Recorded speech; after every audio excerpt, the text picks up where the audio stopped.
A gente não pode dizer que tudo que está fora da igreja ou fora da Bíblia não tem fundamento nenhum. Eu sou Diego Fernandes, sou teólogo. A sua afirmação eu discordo. De qual denominação você é? Denominação não importa. Mas você está precisando recorrer a outra autoridade para falar da Bíblia. Tudo bem, mas o fato de você ter que falar da patrística já prova que não tem como sustentar que a Bíblia sozinha é autoridade de fé. O que ele traz nessa versão? Lê aí, faça favor. Eu queria que você me mostrasse na Bíblia que só a Bíblia é autoridade. Denominação não importa. Okay. O que importa é o ponto. Mas a palavra, para pensar comigo, ó. A palavra, o que eu tô te falando aqui é uma palavra? Sim, é uma palavra dita. E não tá escrito. Mas uma coisa é uma palavra dita e uma palavra escrita. Mas aí tá dizendo palavra escrita? Tá querendo dizer também a palavra escrita. Onde tá escrito isso? Não tá escrito isso. Vamos lá. As mulheres não usam véu na igreja católica. Não tem um versículo na Bíblia que diga que é só o que tá escrito. Estou usando aqui, para não dizer que é a minha tradução, uma Bíblia protestante. Eis aí office da Berivrit. Anime da Berivrit. A grande afirmação protestante contra a igreja é que só a Bíblia é autoridade infalível de fé. Então eu queria que você me mostrasse na Bíblia que só ela é autoridade de fé. Não tá falando com a pessoa popular da esquina. 30 contra 1 não é diálogo popular? Não tem 30 sentado aqui. É 19 contra 1, não é? Se tivesse 5, era 1 por vez. Eu estou sentindo uma treta! Os primeiros serão os últimos. Pois é, a gente reagiu aí, né, ao podcast que rolou entre o Ariel, católicos versus protestantes, mas é um problema no computador e aí o primeiro tema não rolou. Simplesmente o vídeo ficou uma caca. Então, nós vamos reagir neste daqui porque só falta o tema 1, que é: a Bíblia não diz que só a Bíblia é a autoridade infalível da fé. Ou seja, a Bíblia não diz que existe sola escritura, apenas a Bíblia. Entendeu agora?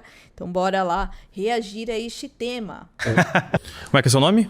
Diego Sofrite Cardoso. Sou professor. Prazer, Diego. Sou professor de filosofia, de ensino religioso. Fiz mestrado pelo FRJ também.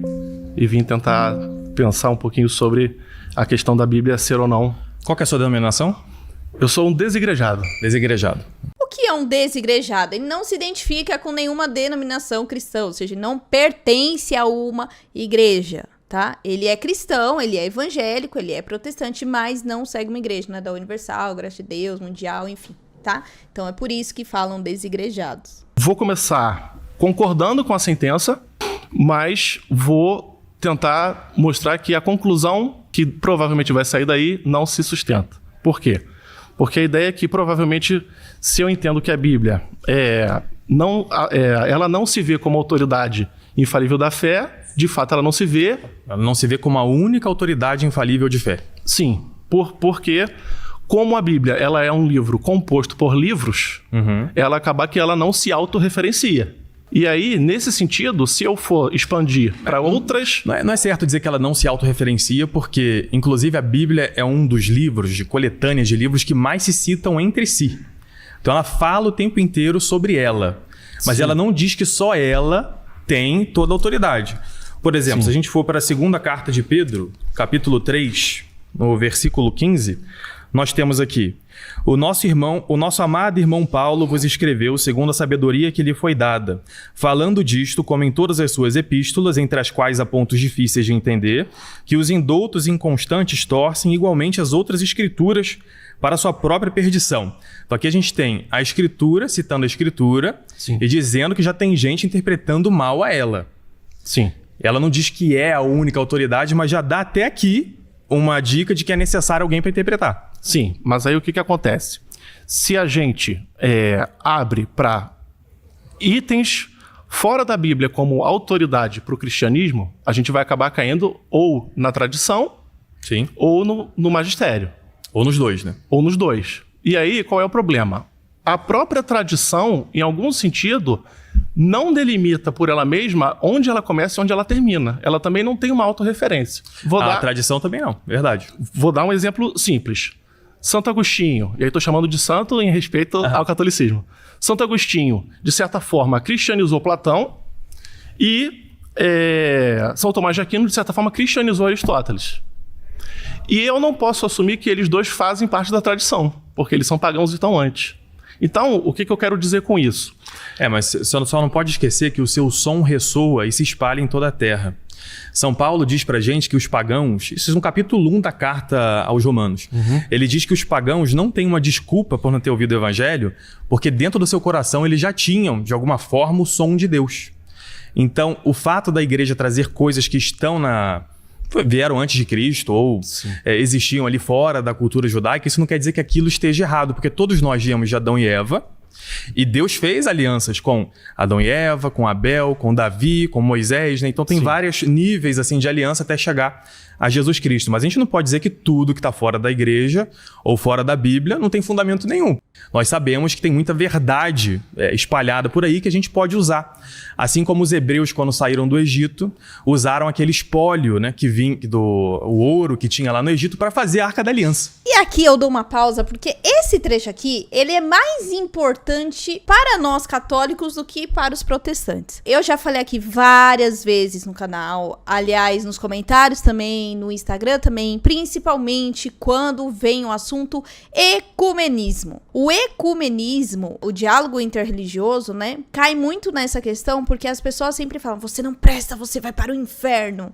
Mas existe essa fala aí do Ariel, ele define muito bem aquilo que a igreja entende de ecumenismo e diálogo interreligioso. Também para as pessoas que estão fora da igreja, no sentido de ela não conhece a igreja, ela não vive dessa fé, ela tem uma ignorância, mas ela pertence a Deus. Então, mesmo aqueles irmãozinhos que não têm fé, ou aqueles que não conheceram ainda o evangelho, não tocaram na realidade do evangelho, eles também são filhos de Deus, eles pertencem a Deus, porque toda a humanidade pertence a Deus. Mas cabe a pessoa fazer a escolha de estar ou não com Deus, né? E isso está lá no catecismo também, afirmando de que existem pessoas que, por conta da ignorância, por não conhecerem, não tocarem na realidade do evangelho, elas podem ser salvas, mas por essa questão, por seguirem as palavras, por seguirem a questão de Deus. E aí o rapaz até falou de Platão, né?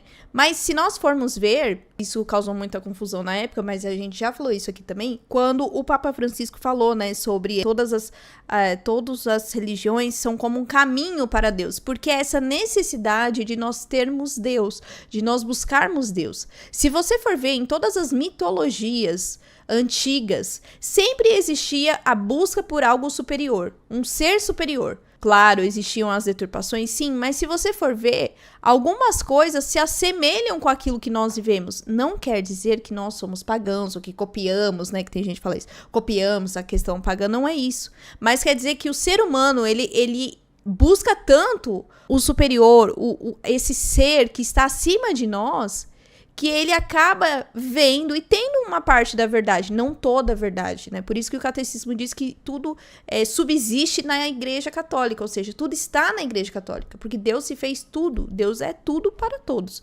Então, essa fala aí, a hora que ele falou, é isso que é o ecumenismo, é o diálogo interreligioso, que muitas vezes a gente fala, lembrei da fala do Papa Francisco na época, né? Até tive um debate esses dias no Instagram que abordou sobre isso. Então, esse é um exemplo. Se você não pegou, repete, assim, ó, pega esse trechinho e volta, porque é exatamente isso. Não é só você, filho amado, que tá lá na igreja católica, na placa da igreja católica, que vai se salvar, não. Muitas vezes, nós que estamos na igreja, nós estamos aprontando muito mais, né, pecando muito mais do que quem está fora. Tem gente que tá fora da igreja, parece muito mais cristãos do que nós. Pode usar as coisas boas das outras culturas e trazer para dentro. Sim, o meu único ponto é que assim, a tradição, ela acaba se perdendo no sentido de que não fica claro o que faz parte da tradição e o que não faz. É por isso que é necessário o magistério.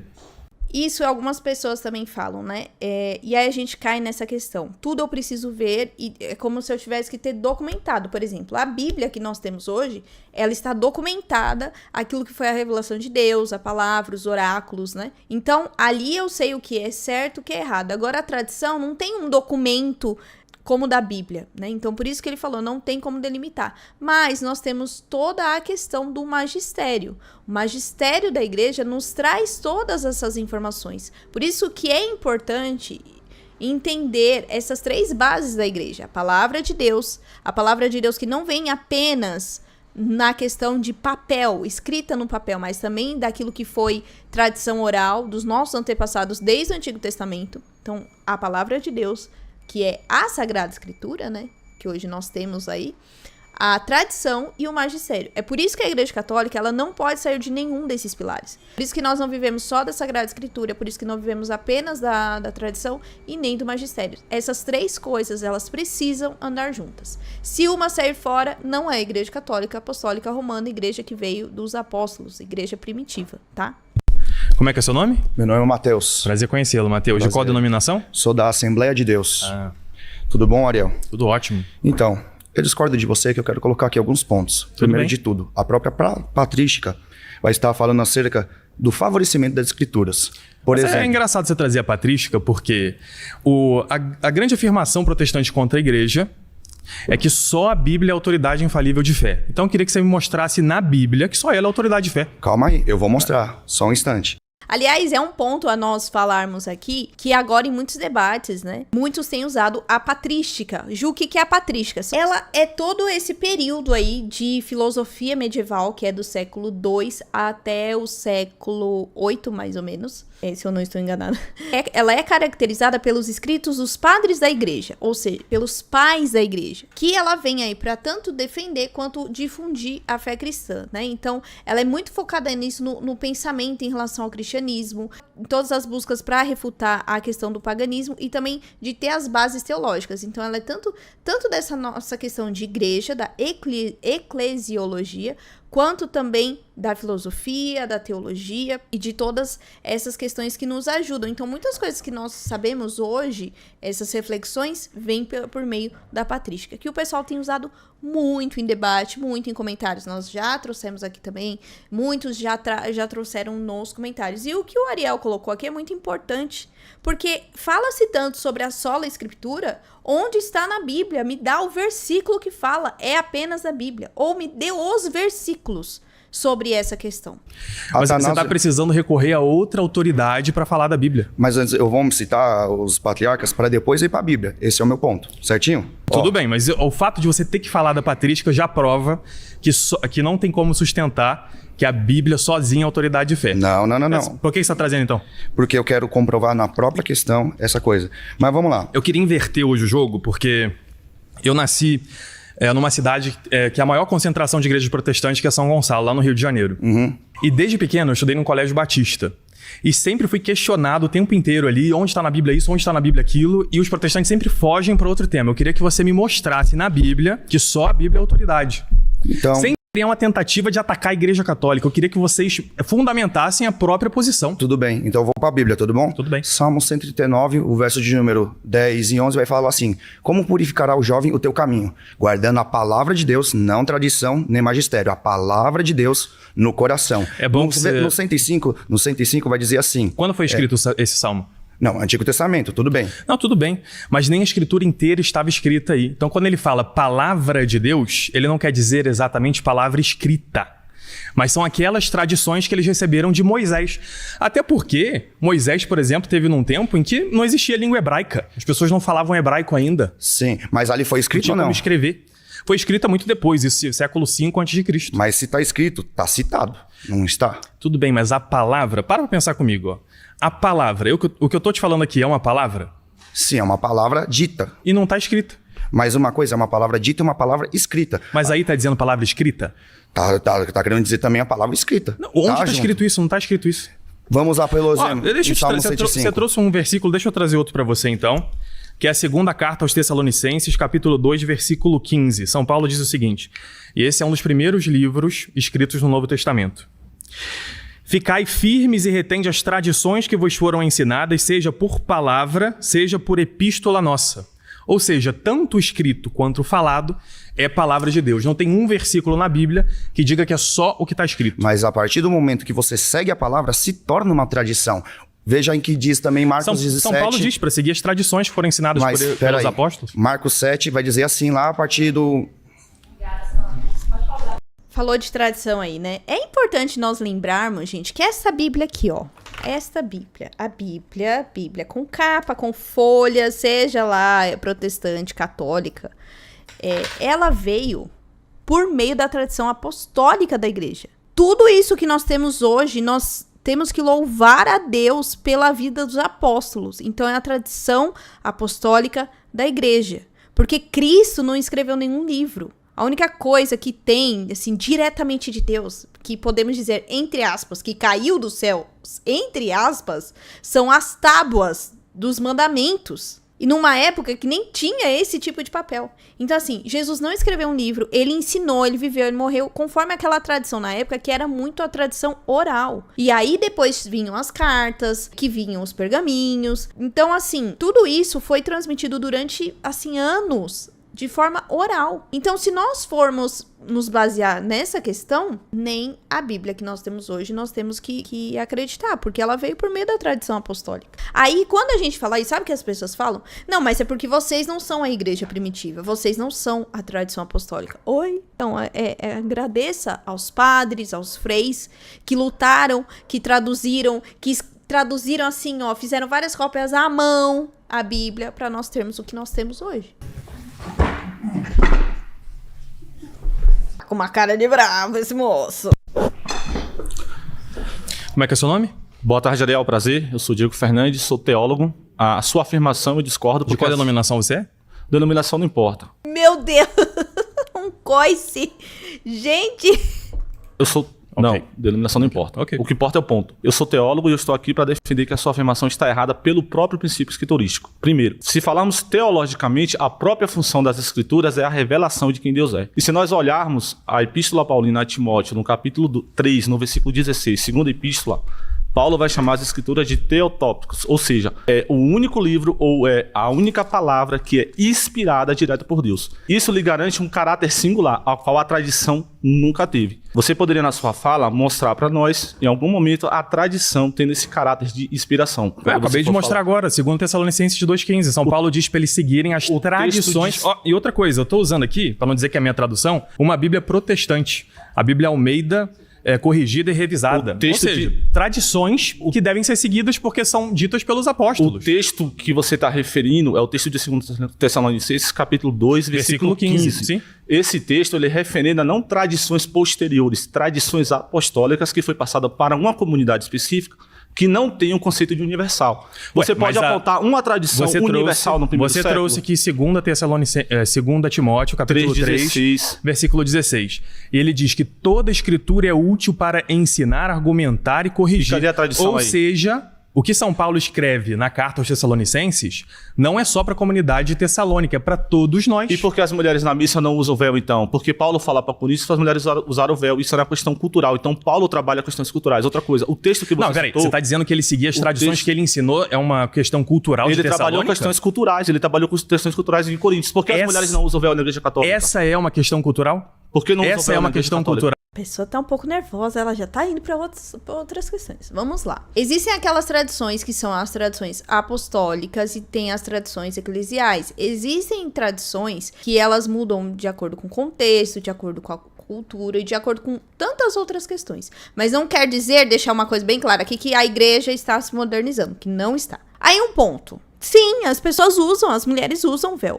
As mulheres, aquelas que já são viúvas, né, casadas, usam véu preto. E aquelas que são puras, virgens, né, solteiras, usam véu branco. Então, sim, tem pessoas. Não é mais costume em todos os lugares? Não, a igreja não nos obriga a fazer. Até porque também não existe isso em toda a Bíblia. Existe, sim, lugares, existem ritos, por exemplo, o latim, que o correto, o certo é você usar o véu.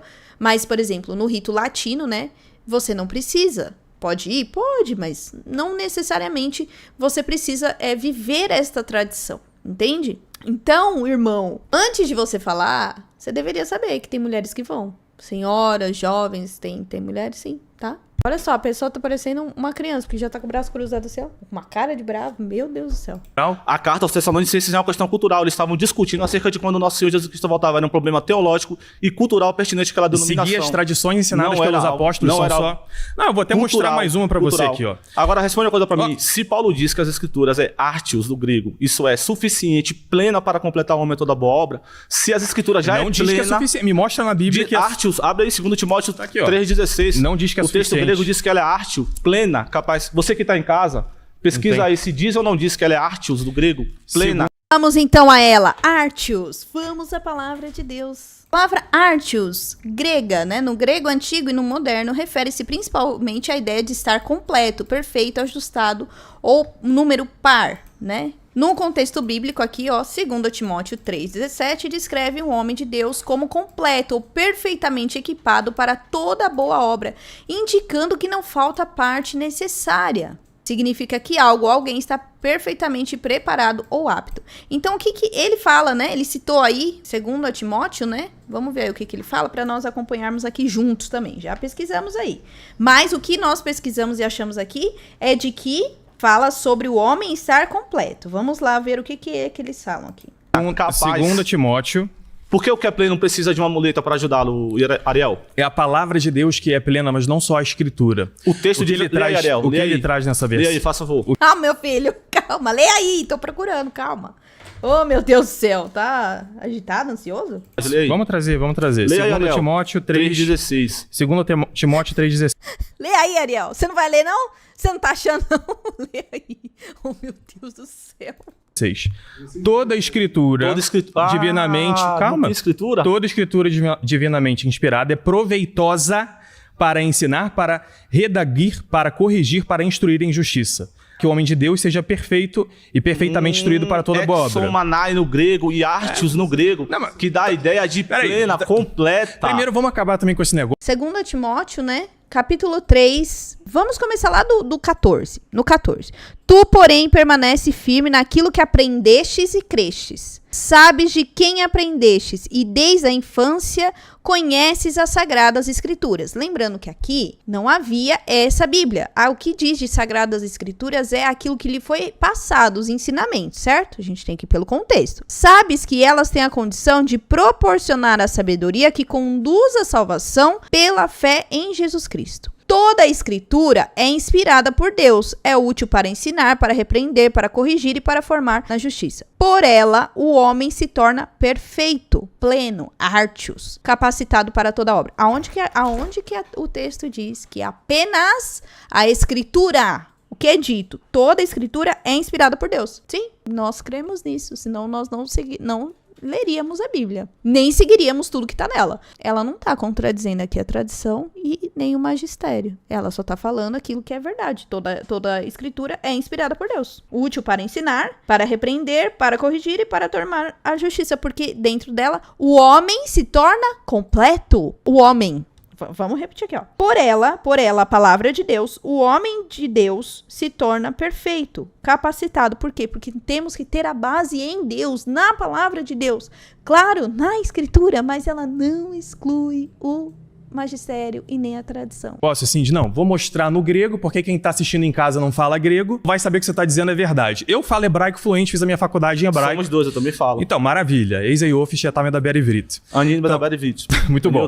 Então, o que nós sabemos? Que sempre que você pega algum texto que tá lá no original, você traduz pro português, é muito parecido com o original. Não, isso aí é uma besteira. Eu assisti esse trecho, eu vi algumas pessoas comentando que também já estavam cansados desse pessoal ficar trazendo hebraico, grego, aramaico, e aí querendo deturpar aquilo que hoje em dia já tá muito parecido com o significado. Ou porque algumas pessoas querem dar um outro sentido. Nós vimos a ele falando sobre essa questão. E não tem diferença. Essa palavrinha que ele citou não tem diferença. E aí eu até coloquei na enquete da comunidade, depois vocês podem ir lá, e alguns até comentaram. É útil pra gente aprender? Claro que é útil pra gente aprender sempre um hebraico, um grego, um aramaico, um latim. Mas, hoje em dia, as pessoas usam esses termos como fosse pra justificar aquilo que elas acham, aquilo que elas interpretam da palavra. Tem gente que quando começa aí no debate, não, porque no grego está escrito não sei o quê, porque no aramaico, aí a pessoa já fica perdida, porque já é tanta informação dentro de um debate que a pessoa não consegue acompanhar. Ai, Gil, mas aí a pessoa que se vira, não é assim. Se você está debatendo numa plataforma de vídeo, você vai encontrar diversas pessoas. Então, se você quer instruir, quer repreender, quer ensinar, seja mais claro com as pessoas. Você não precisa ficar jogando aí que você sabe hebraico, sabe grego, sabe aramaico. Tipo assim, é a mesma coisa que alguém em inglês ficar conversando na sua frente e você... entendeu? Então, até que ponto isso é importante para o debate? Vamos ver aqui a continuidade, porque esse moço tá super bravinho, hein? É um diálogo popular. Isso que você tá falando é um diálogo popular. Você não tá falando com a pessoa popular da esquina. 30 contra 1 não é diálogo popular. Não tem 30 sentado aqui. É 19 contra 1, não é? Se tivesse 5, era 1 por vez. Um debate onde você está gravando para o YouTube, você não está falando apenas entre vocês dois. Vocês estão debatendo ali para mais de mil ou milhões ou bilhões de pessoas que estão assistindo. Então, se você quer ser claro e ganhar no seu argumento, você precisa fazer com que as pessoas te entendam. Não é só lacrar e falar, não, porque lá no grego é artios. Não, porque no hebraico é isso. Porque no aramaico... Não é isso. Assim, você não consegue ensinar, mas você não está falando só com uma pessoa popular, mas você está falando para milhares de pessoas que não têm o conhecimento que você tem. Então, tem que ser claro. Por isso que muitas pessoas não têm gostado de alguns debates, porque são falas como de acadêmicos. Outros nos ensinam muito, porque eles adaptam a linguagem. Entende? Pode ver que Jesus adaptava a linguagem dele. O jeito dele falar com os fariseus não era a mesma forma que ele falava com as pessoas da Samaria, da Galileia e de tantas outras situações, ou que não eram fariseus, ou que não eram judeus. Então, a comunicação precisa ser adaptada. Isso não quer dizer que você vai empobrecer, quer dizer que você vai falar de acordo com aquilo que você acredita que a pessoa vai entender. Valeu. Olha só, ele tava bravinho e do nada ele saiu sorrindo, dando a mão. Viu como o debate é assim, gente? O que eu quero trazer aqui são esses pontos que eu já falei, né? Dessa questão de nós batermos no peito que é apenas o sola escritura, e tá tudo bem se você acredita que aqui nós estamos reagindo a um debate entre um católico e um protestante, e que é uma acusação que nós recebemos muito. Ah, vocês não leem a Bíblia, vocês mentem, inventam coisas, mas aí quando a gente mostra na Bíblia, quando a gente lê junto, o negócio parece que, tipo... Ou a pessoa some, ou a pessoa fica revoltada, ela parte pro ad hominem. Inclusive, em questão de acusação, por exemplo, o último rapaz que falou, por que as mulheres não usam véu? Mas as mulheres usam véu. Não é obrigatório, mas usa véu. Sim, a igreja ensina que você pode, né? E dependendo do rito, deve usar véu, sim. Então, assim, aí, quando eu falo do ad hominem, é que você parte para uma acusação, e aí uma acusação que não tem relação com a realidade. Por isso que nós temos que tomar muito cuidado quando nós formos debater, seja assim, dessa forma, ou quando nós vamos também fazer os comentários. Porque, de verdade, gente, esse tipo de debate na vida, no dia a dia, ela não acontece. Porque o pessoal que debate em comentários, em vídeos, ou que fica ali batendo boca num vídeo, um respondendo o outro, na hora do vamos ver, na hora, assim, ó, do tete a tete, pessoalmente, o pessoal não tem coragem, não. Tá? Porque eu já falei pra vocês, eu tenho grandes amigos e grandes pessoas que são protestantes, são evangélicas e elas não partem para esse tipo de ação, para esse tipo de atitude, até porque não é um debate, muitas vezes é um tipo de conversa, né? Eu tive, de verdade, só tive, no dia a dia, pessoalmente, só tive duas situações que foram mais pesadas, em que um evangélico veio contestar a minha fé. Mas aí você tá contestando a fé do outro, é porque você tá se incomodando. O outro vai continuar vivendo a fé dele, você contestando ou não, né? E tem um católico, acho que ele era pastor, se eu não me engano, é o professor Eduardo Faria. Acho que nós já reagimos aqui a um podcast dele, e ele fala que ele foi conversando com o irmão dele, né, da época, falando sobre escritura, toda essa questão de fé. E o próprio cara começou a falar que, então, mas você tá tendo pensamento de católico, né? E tem muitos evangélicos que acabam tendo, mas não vão por medo, por conta da intercessão, por conta das imagens, por conta das acusações que nós recebemos diariamente. Então, até o primeiro momento aqui, não foi comprovado que apenas a Bíblia, ela é autoridade no sentido de apenas ela, e eu anulo a tradição e o magistério da igreja, que é o que a igreja católica vive há mais de 2000 anos, tá bom? Agora me conta, o que você achou aí desse primeiro debate? Desse primeiro tema, né? Vocês tinham me pedido aqui, eu já tinha gravado, mas, gente, o computador pifou aqui, que tá trabalhando muito, viu? Então nos ajudem aí a chegar a 50 mil inscritos, viu? Dando joinha, se inscrevendo, comentando de forma respeitosa, seguindo essas regrinhas aqui. E claro, compartilhando esse vídeo para que o nosso canal cresça, porque nós estamos com mais de 30 mil inscritos. Então me ajuda a crescer aí, tá bom? Para que os nossos computadores possam aguentar. Então é isso, até o próximo React. Tchau!